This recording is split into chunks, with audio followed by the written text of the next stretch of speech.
Hello दोस्तों, जय माता दी। कैसे हैं आप लोग? आशा करते हैं कि आप लोग बहुत अच्छे होंगे। दोस्तों, अगर आप पूजा में ज़्यादा समय नहीं लगा पाते हैं, ज़्यादा जगह नहीं है आपके पास, नहीं तो बिना कलश स्थापना किए भी, बिना ज्वार बोए भी आप 9 दिन तक माता रानी की पूजा कैसे करेंगे, इसी के विषय में आज की ये वीडियो है। तो दोस्तों, नवरात्रि में पूजन की सबसे सरल विधि आज की वीडियो में मैंने शेयर की है। तो वीडियो में बात करते हैं नवरात्रि के पहले दिन सुबह सुबह स्नान करने के बाद हम एक चौकी लगा लेंगे और चौकी पर हम लाल रंग का वस्त्र बिछा देंगे। उसके बाद हम फोटो या मूर्ति, जो भी आपके पास हो फोटो या मूर्ति, उसको आप चौकी पर विराजमान करेंगे। नई फ़ोटो या पुरानी फ़ोटो हो, कोई भी फ़ोटो हो, उसको आप चौकी पर विराजमान कर देंगे। फिर हम गणेश जी को विराजमान करेंगे, क्योंकि गणेश जी का पूजन सबसे पहले किया जाता है। अब देखिए, कलश की स्थापना हम नहीं कर रहे हैं, फिर भी हम एक लोटा जल भरेंगे। उस लोटे के कंठ पर हम मौली ज़रूर बांध लेंगे और फिर लोटे को हम माता रानी के राइट हैंड की तरफ रख देंगे, यानी माता रानी के सिर का मुख जिस तरफ है उस तरफ हम कलश को रख देंगे। तो इस तरह हम सूक्ष्म रूप से कलश की स्थापना हो जाएगी। बस हमें एक लोटा जल रखना होगा। 9 दिन तक ये जल यहीं पर रखा रहेगा। इस जल के ऊपर हम एक कटोरी में चावल भर के रख देंगे। तो कटोरी, कोई भी ढक्कन हो, प्लेट हो, वो आप ले सकते हैं। उसमें हम चावल भर लेंगे, नॉर्मल चावल जो भी हो आपके यहाँ, वो थोड़े से चावल भर के आप इसके ऊपर रख लीजिए और ढक्कन को हम कलश के ऊपर रख देंगे। और फिर इसके ऊपर हम एक सिक्का रख देंगे, 1 रुपये 2 रुपये जो भी आपके पास हो, वो सिक्का हम कलश पे जो कटोरी है उस पर रख देंगे। तो इस तरह से हम बहुत ही सुख समृद्धि कलश की स्थापना कर लेंगे। 9 दिन तक ये कलश चौकी पर रहेगा। कलश को बिल्कुल नहीं हिलाना है। पहले ही दिन सिर्फ हमें स्थापना करनी है, फिर हम इसी चौकी पर पूजा करेंगे।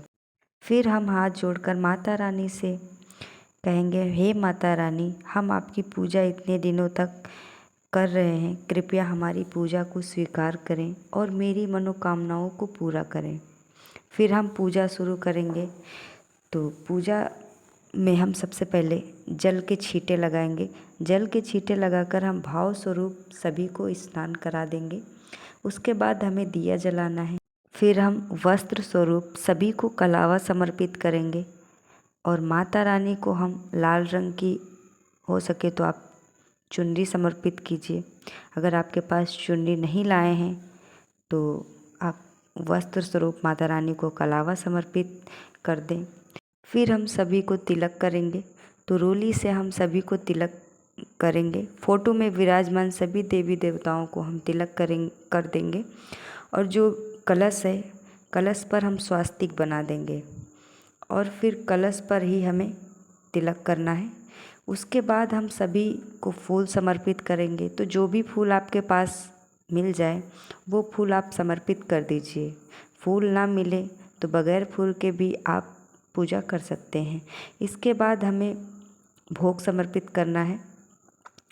हो सके तो आप भोग में पतासे ज़रूर समर्पित कर दीजिएगा। पतासे ना मिले तो मिश्री भी आप ले सकते हैं। मीठा भोग ज़रूर समर्पित करना है माता रानी को। उसके बाद हम माता रानी को फल का भोग समर्पित करेंगे। अगर आपके पास फल नहीं है तो कोई बात नहीं। उसके बाद हम एक लोटा जल समर्पित करेंगे और फिर हम माता रानी को धूप दिखाएंगे। इसके बाद हमें अग्नि पर भोग लगाना है। नवरात्रि में अग्नि पर भोग लगाना बहुत ही ज़रूरी होता है। अगर आप कुर्सी वगैरह नहीं बना पाते हैं तो आप दिया ले लें। दिया मिट्टी का या पीतल का, कोई भी दिया ले लीजिए। उस पर आप कपूर रख दीजिए। फिर कपूर को जला के अग्नि प्रज्वलित करेंगे और इस अग्नि में हम भोग समर्पित करेंगे। फिर हम लौंग का जोड़ा समर्पित करेंगे। तो ध्यान दीजिएगा, जो लौंग का जोड़ा आप समर्पित कीजिएगा उसमें फूल ज़रूर होना चाहिए। 2 लौंग एक बार, 2 लौंग एक बार। हमें सुबह के समय में हम ऐसा करना है। अग्नि को 2 लौंग समर्पित करना है। उसके बाद जो भी हम मीठा चढ़ाए हैं, पतासे या मिश्री, उसे भी हम अग्नि में समर्पित कर देंगे। तो इस तरह से हम नवरात्रि में भोग लगाते हैं माता रानी को। अग्नि में हम भोग लगाते हैं ना, तो ये सीधा देवी देवताओं को पहुंचता है। तो अग्नि में भोग जरूर समर्पित कीजिएगा। फिर हम दक्षिणा समर्पित कर देंगे। एक बार ही दक्षिणा समर्पित करना है। उसके बाद हम आरती कर लेंगे। तो पहले आरती हम गणेश जी की करेंगे, फिर हम माता रानी की आरती करेंगे। बहुत ही प्रेम पूर्वक हम माता रानी की आरती करेंगे। आरती करने के बाद हाथ जोड़कर हम पूजा में रही कमियों के लिए क्षमा याचना करेंगे और अपनी मनोकामना को पूरा करने के लिए माता रानी से हम प्रार्थना करेंगे। तो सुबह की पूजा हमारी इस तरह से हो जाएगी।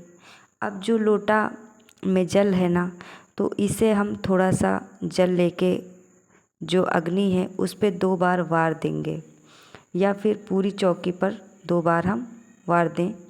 पूजा के बाद लोटे के जल से सूर्य देवता को हम अर्घ दे देंगे और जो भोग प्रसाद हम पूजा में चढ़ाए हैं उसको हम प्रसाद स्वरूप पूरे परिवार में बांट देंगे।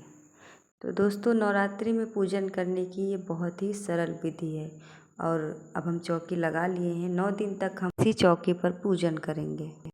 अगर आपके पास ज़्यादा समय नहीं है पूजा करने के लिए, तो आप इस तरह से माता रानी की 9 दिन तक पूजा कर सकते हैं।